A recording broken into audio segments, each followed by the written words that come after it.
ஏய், காய்கறிகள் ஜாஸ்தியா வாங்கி கொடுத்துருக்கேன்னு இஷ்டத்துக்கு அள்ளி விட்டுறாதீங்க. மிச்ச காய்கறிகளை அப்படியே வைங்க. எங்க வாங்கணும் அங்கேயே கொடுத்துட்டு காசை நான் திருப்பி வாங்கணும். என்னமா அப்படி நான் சொல்றது? எதுவா இருந்தாலும் ஒரு நியாயம் இருக்கணும்.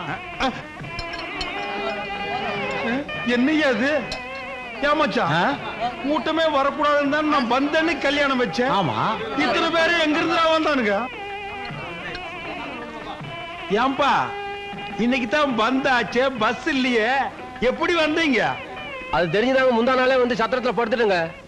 பிளானு விவரமான ஆளுகடா. பாத்தியா, பந்தயத்துக்கு சாப்பிடுற மாதிரியே சாப்பிடுறான். டேய், தண்ணி கிண்ணி கூடுறா, செத்துக்கிட்டு தொலை போற. தண்ணி விட்டா சாப்பாடு கொள்ளாதுங்களே. சாப்பாடு கொள்ளாதா? பாத்தியா, தட்டியே இறக்குறான். டேய் கண்ணா, சாப்பிடும் போது அங்கங்கெல்லாம் பார்க்கணும்டா.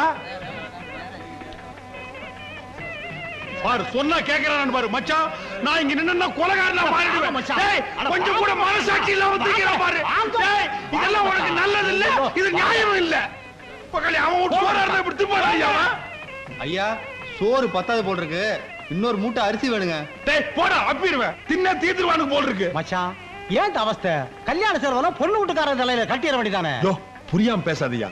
பொண்ணுக்கு அப்ப யார் தெரியுமா? மில்லு ஓனர் கேள்விப்பட்டேன். மில் ஓனர் மட்டும் இல்ல, கோடீஸ்வர. மொத்த சொத்து இந்த பொண்ணுக்கு தான் சேரும். இந்த கல்யாண செலவு கூட நம்ம ஏத்துக்கலன்னா நம்மள கேவலமா நினைக்க மாட்டான். மச்சான், சின்ன மீனை போட்டு பெரிய மீனை இழுக்கிற மாதிரி தெரியுது. இங்கேதான் தர்மலிங்கம் நிக்கிறான்.